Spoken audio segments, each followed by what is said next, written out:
Louvado seja nosso Senhor Jesus Cristo. Vamos fazer nosso comentário do capítulo 8 do livro Gênesis, nosso 40º encontro. Vamos trabalhar Gênesis capítulo 8, versículos 6 a 12. Ouçamos o texto que nós vamos comentar. No fim de 40 dias, Noé abriu a claraboia que tinha feito na arca e soltou o corvo, que ia e vinha, esperando que as águas secassem sobre a terra. Então Noé soltou a pomba que estava com ele, para ver se as águas tinham secado sobre a terra. Ora, a pomba, não encontrando lugar para pousar, voltou para Noé na arca, porque havia água sobre toda a superfície da terra. Noé estendeu a mão, pegou-a e a fez entrar junto dele na arca. Esperou mais 7 dias, soltou de novo a pomba fora da arca. Ao entardecer, a pomba voltou para Noé, trazendo no bico um ramo novo de oliveira. Desse modo, Noé ficou sabendo que as águas tinham escoado da superfície da terra. Noé esperou mais 7 dias e soltou novamente a pomba, que não voltou mais. Este é o texto que nós vamos refletir. É um texto também que traz, segundo o Filho de Alexandria, um grande simbolismo. Versículo 6. No fim de 40 dias, Noé abriu a claraboia que tinha feito na arca. Noé abre a janela, palavra mais apropriada ao texto. Philon divide o comentário em 2 aspectos. O primeiro é literal, o que nos interessa aqui.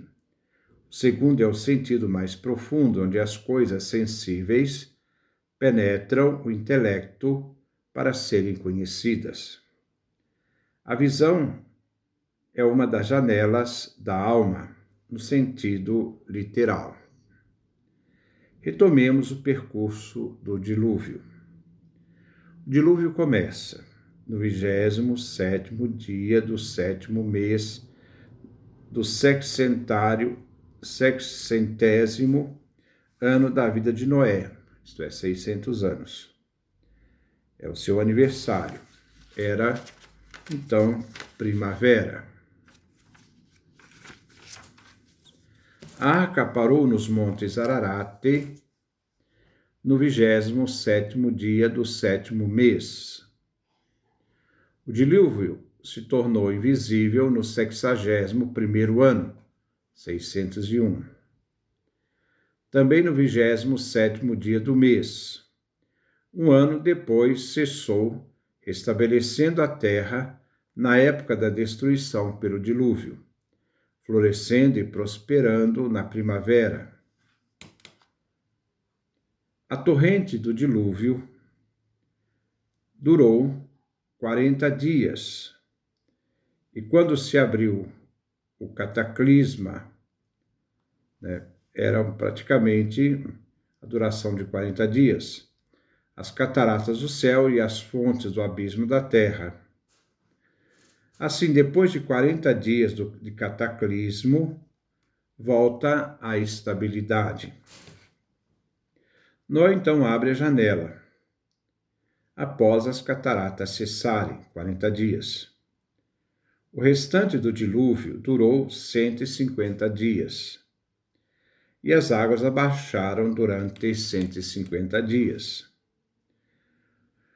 O desastre cresceu e cessou com o mesmo número de dias, como ocorre no calendário anual lunar, visto que, com o mesmo número de dias, inicia seu crescimento a partir da conjunção até a lua ficar cheia, e sua diminuição retorna à conjunção inicial depois de ter ficado cheios.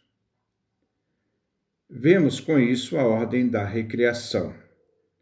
A criação segue a seguinte ordem. Sopra o vento, capítulo 1, versículo 2 do Gênesis. Separam-se as águas inferiores e superiores, capítulo 1, versículo 7. Aparece a terra firme, Gênesis capítulo 1, versículo 9.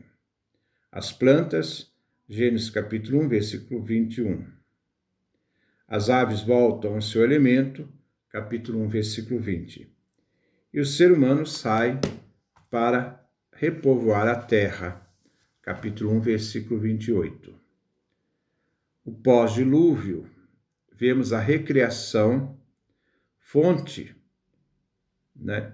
de Deus, realizado por Deus no processo que ele recriou o mundo através do dilúvio. Versículo 7.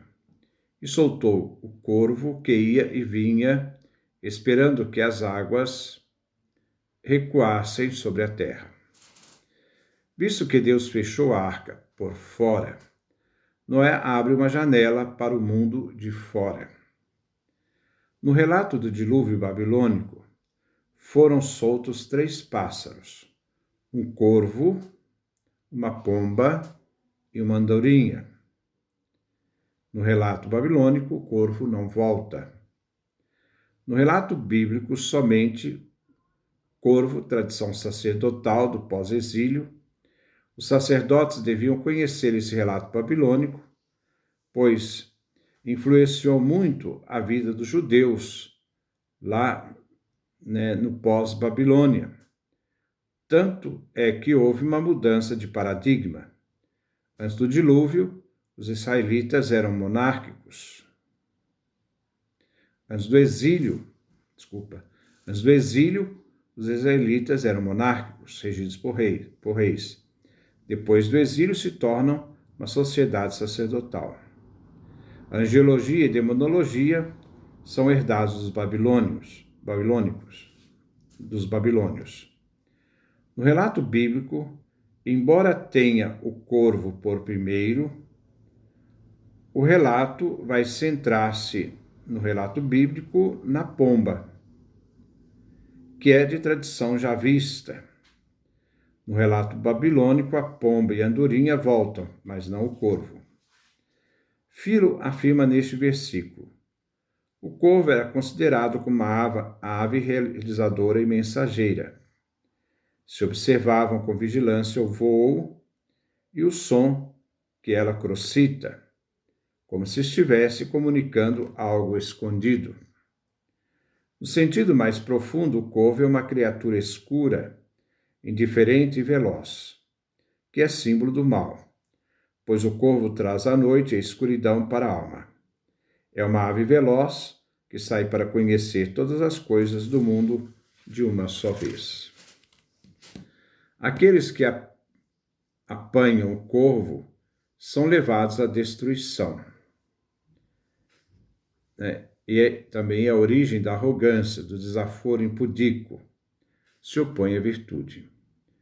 Foi então correto Noé soltar o corvo para além das fronteiras da arca, sendo que qualquer resíduo de escuridão que houvesse no intelecto humano fosse afastado. As águas secaram sobre a terra. Segundo Filo, são as terras que secam as águas. Aqui se faz referência alegórica. Quando a terra, que é o homem, está inchado dessas águas, paixões, a alma se corrompe. E a terra se salva quando as paixões são enxugadas, não sendo mais capaz de ferir as almas. E as paixões são, assim, enfraquecidas e mortas. O corvo é oposto à pomba. A pomba é a mensagem da nova criação. O corvo não foi mensageiro de nada. O corvo se contenta simplesmente em voar e voltar. O corvo era considerado um animal impuro, Mas também lembremos que foram os corvos que levaram comida para o profeta Elias no deserto. 1 livro de Reis, capítulo 17, versículo 4 e 6. Então Noé soltou a pomba que estava com ele, para ver se as águas tinham secado sobre a terra. Agora Noé solta a pomba, é uma criatura pura, mansa e dócil, e que habita junto aos seres humanos. Ela recebeu a honra de ser oferecida entre os sacrifícios. Noé enviou a pomba que estava com ele, revelando que a pomba vivia com Noé. Ele envia a pomba para ver se as águas tinham abaixado, revelando que a pomba era sociável. O corvo, símbolo do vício, a pomba, símbolo da virtude. O homem virtuoso envia a pomba como mensageiro das coisas sãs, saudáveis, aprendendo com o conhecimento.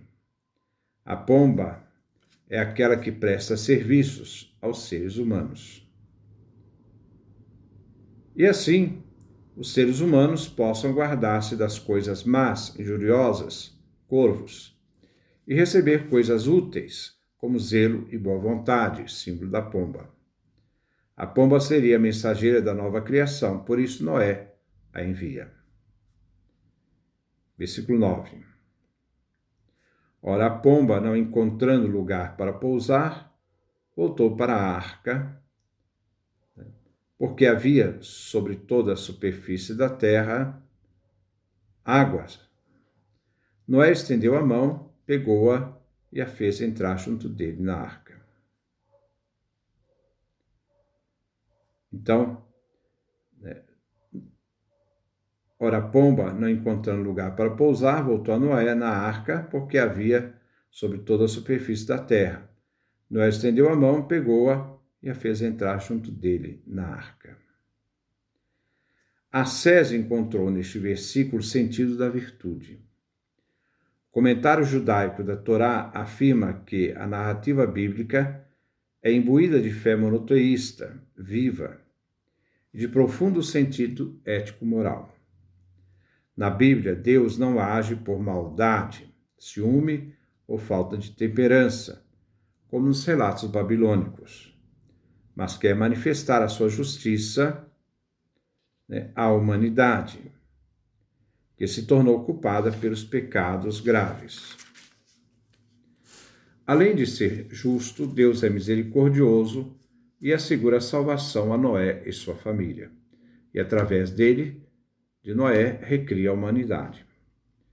Filo faz uma leitura alegórica. A pomba, depois de ter sido enviada, não encontra lugar de repouso. Como então poderia o corvo, que havia saído primeiro, encontrar lugar de descanso? O corvo não era uma ave aquática, nem pássaro que habita as águas.